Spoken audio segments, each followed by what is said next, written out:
Y'all boys ready? 'Cause obviously we getting into the scary vibes. So y'all boys ready? Yeah. Make sure this ain't copyright, is it? This top five most. Oh, all right. Yeah, it's a video. Yeah. All right. This is scary. So y'all boys ready? You know, so I don't do the scary, but I guess the few anime girl. Top 5 most horrifying killer kids. Bro, Murder look is the like- last When you got a haircut like this, you know that man's a menace to society. thing you'd expect a child And to do. But just like adults, there are Right, kids fact. damaged beyond repair as a result of circumstances beyond their control. Sometimes they're even just broken from the start. The next 5 children looked ordinary from the outside, but No, on they the inside don't. there was something sinister lurking. Here are the top 5 most horrifying They all look killer like killers. kids. Number 5, Eric Smith. At 13 years old, Eric Smith had thick aviator glasses, tousled red hair, and freckles. He looked like your typical American teen. But there was something different Right, on about him. God, man. At a young age, You see Eric them? was prone to explosive anger and violence. As a toddler, he would throw tantrums and bang his head on the floor for no reason. Later on, psychiatrists would diagnose him with intermittent explosive disorder, a mental problem causing sufferers to be violent and unpredictable. Add to the fact that Eric was often bullied at school, and the boy became a ticking time bomb. On August 2nd, 1983, the bomb exploded. Summer camp had started, and 4-year-old Derek Robbie was walking to the park where the camp was held. It was only 2 blocks away from his home with no streets to cross. Eric chanced upon Derek walking alone, and he lured him into the nearby woods, explaining there was a shortcut. Without warning, Eric began strangling the little boy until he fell to the ground unconscious. So anime girl. You not sure you're not one of these? Cause, Nigga just asked her. because like, who just goes around watching videos like this? You know what I'm saying? You know what I'm saying? And then she's an anime girl. You know, it might get like that. And then second of all, why was bro alone? Why was both of them alone? So okay, they was at a summer camp. Let me get the story right. Let me get the story in my head right. Right. They was at a summer camp.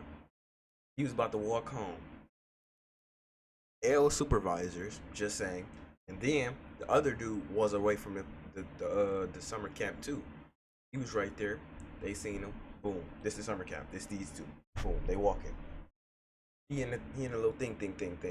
He lured him over there, and then he strangled him like this. While all this is happening, where are the supervisors at? You're fascinated with true crime? No, that's perfectly normal. He then proceeded to pick up 2 large rocks, one after the other, and slam them into his head, resulting in the death of young Derek. Eric proceeded to undress the boy and sodomize him with a tree branch. Right? Like, 4 is way too young to be walking alone. That don't even make sense. First of all, either the parents coming to get the kid, or the supervisor walking him home. That don't make no sense. He rifled through his lunch bag, smashed a banana, and dumped red Kool-Aid over his mutilated face.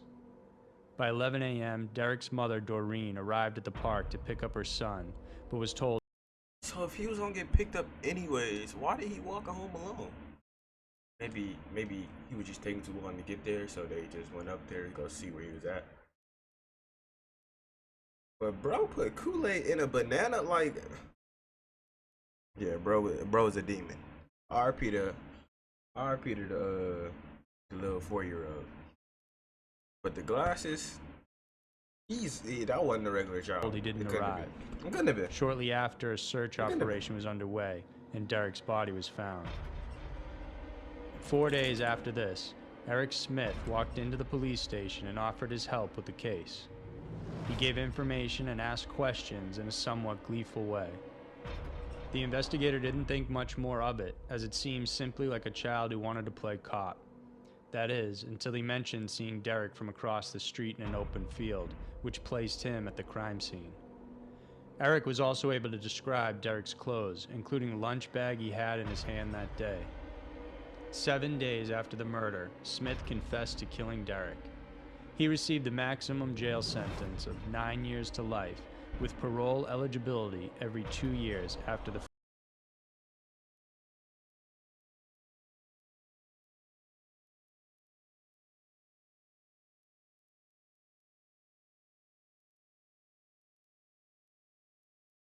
This kid's Michael Myers.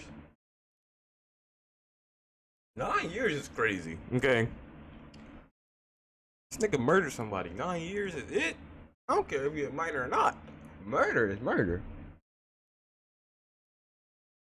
9 years is crazy. And then they said 2 years, every 2 years he get parole option or whatever.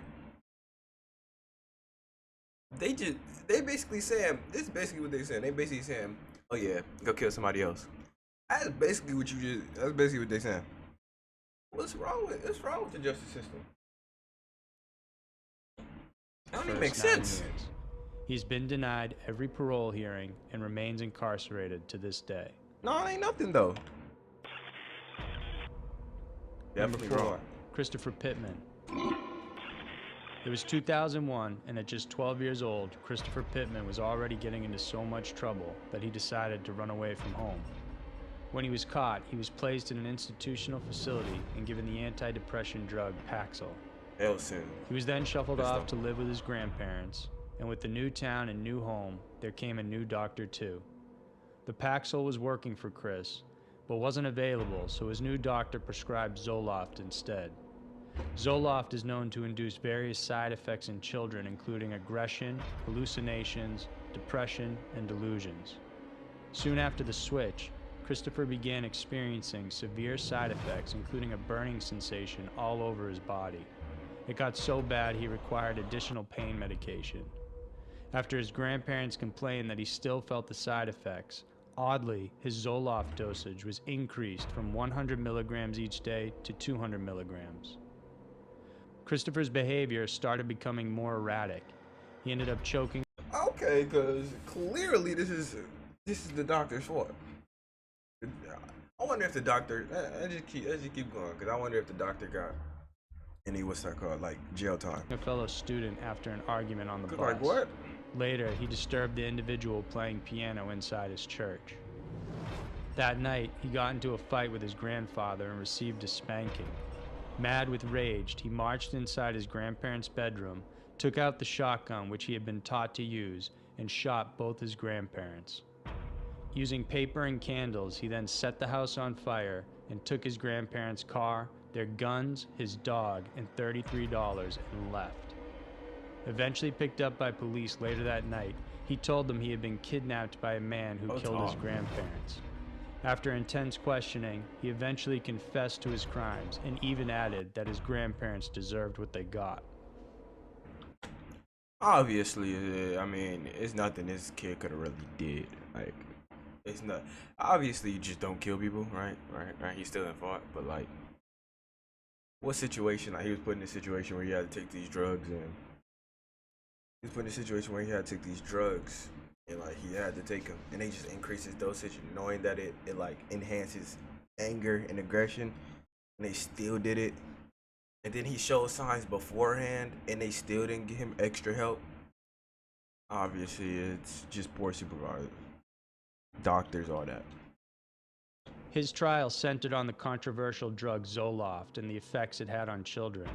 The doctor who doubled his dosage was never charged for any crime. Why? Currently, Christopher Pittman is still incarcerated and serving a 30-year to life sentence. But how old was he? Because he got 30, and the other dude got 9. Number 3, Joshua After Phillips. bashing somebody in the head. It was November 3rd, 1998, and 8-year-old Maddie Clifton had disappeared. Police and volunteers searched dumpsters in the surrounding woods near her home, hoping to find some sort of clue for her whereabouts.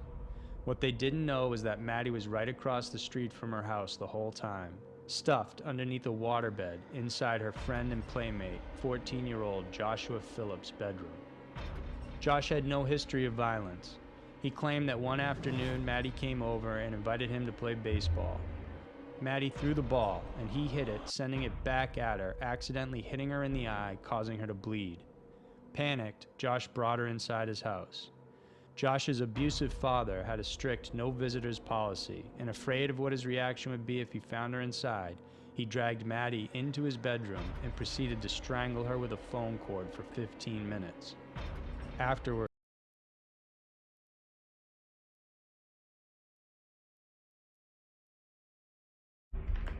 That's a large, leap to take. He kept her under her bed for a week. Yeah, that's crazy. How do you... Alright, you hit her in the eye. She started bleeding. Obviously, she wasn't dead, right? You brought her inside the house. When they live right across the street. So if your dad didn't like it, you could have just took her across the street. Just saying. Second of all, even if I'm that little, I would still know her. Even try that, right? But then, you strangle her for 15 minutes? You gotta be crazy. Nah, this is crazy. This is crazy. he hit her with the baseball bat and then stabbed her 11 times. There was no evidence of sexual assault, but Maddie's body was found naked from the waist down. By the time his father had come home, Josh had stuffed Maddie's body underneath his waterbed mattress, and there it sat for several days decomposing. Police began the search party, and after days of turning up empty, they decided to call it off. 7 days after Maddie's disappearance, Josh's mom, Missy Phillips, was cleaning his bedroom when she noticed a wet spot on the floor and thought his waterbed was leaking. She lifted up the mattress to try and locate the leak, and that's when she discovered Maddie's body. That gotta In be horror, terrifying. She ran next door and called the police. Josh was arrested in school that day. He confessed to killing Maddie, explaining the fear of his abusive father's reaction as the motive for murdering the little girl.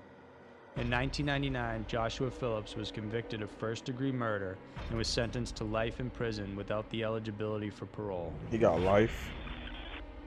I guess the older you are, the harder. Cindy and Shirley. 15-year-old Cindy Collier and 14-year-old Shirley Wolf had a history of abuse and brush-ins with the law. Cindy was abused her whole life and raped before she turned 10. By the time she was 15... Imagine,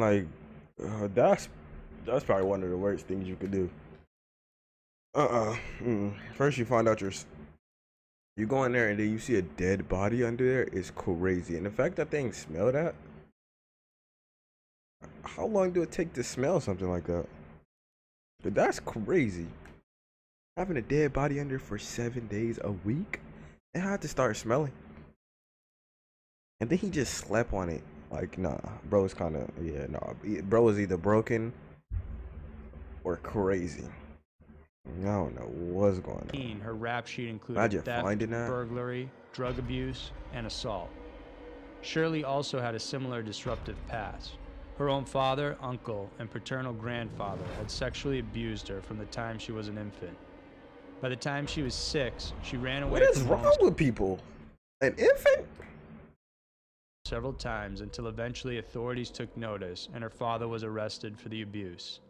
After he was convicted, she was sent into various foster homes and detention centers. After meeting only 8 hours before at a bus stop, the girls bonded over their mutual life circumstances and decided they would run away together. They spent time hatching a plan, which involved killing a stranger and stealing their car. Childhood.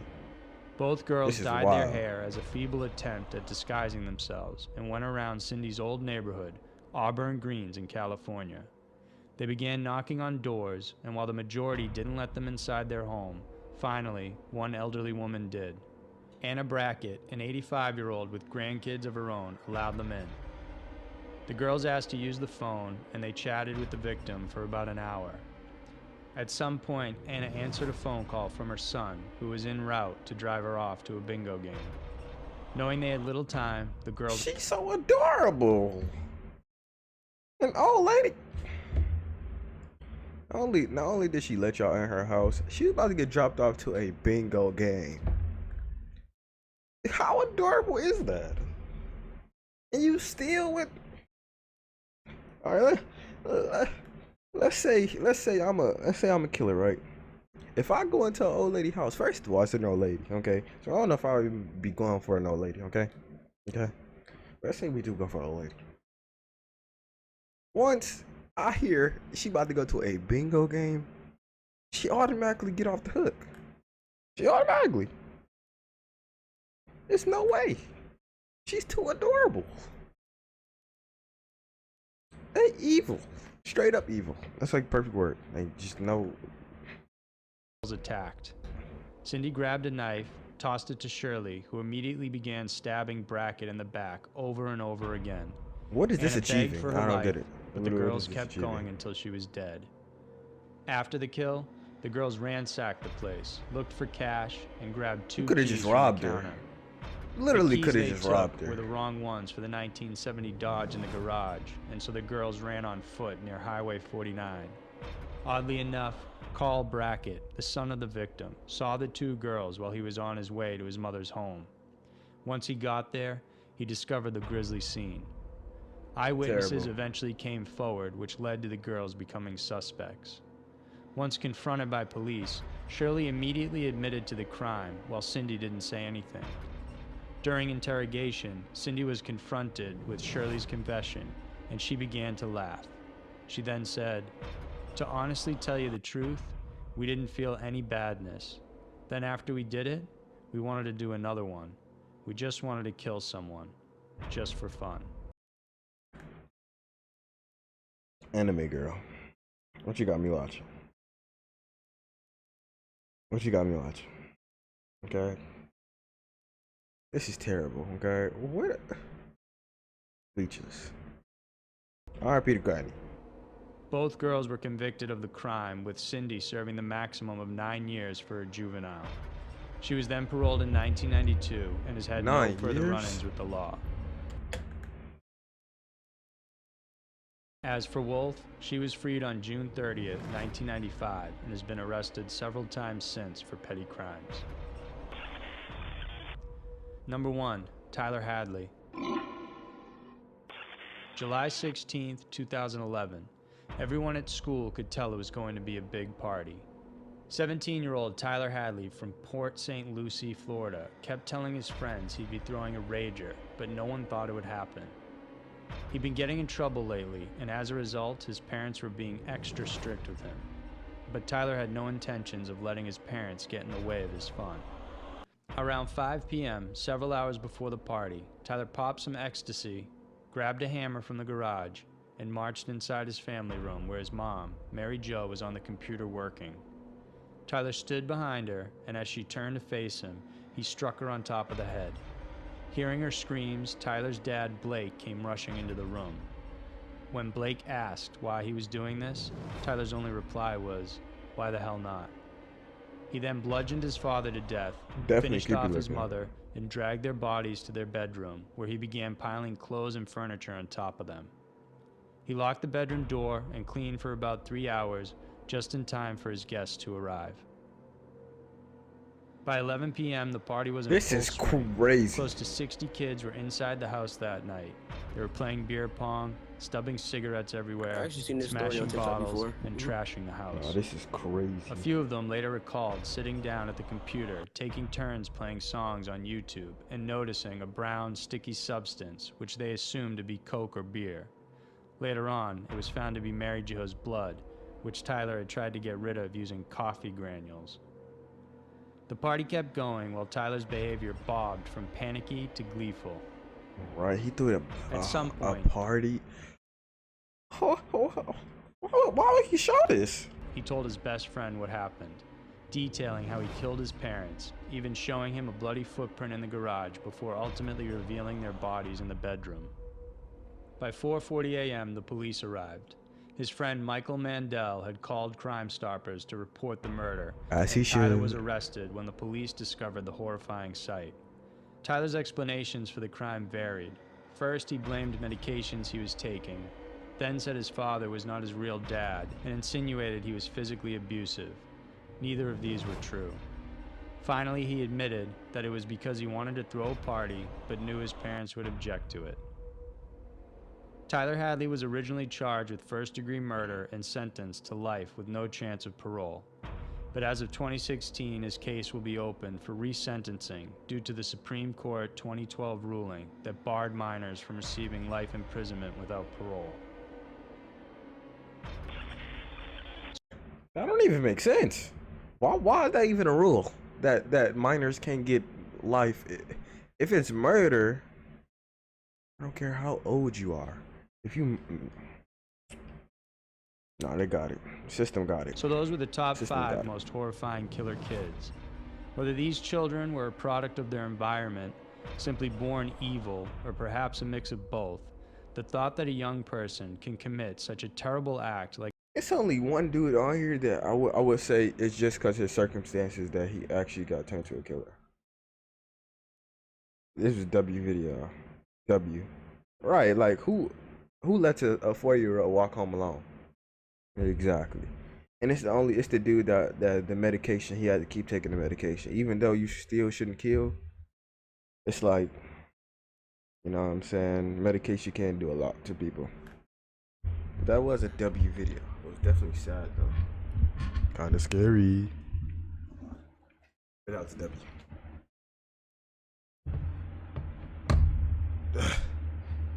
That was wild. I ain't gonna lie, that was wild. That was a lot.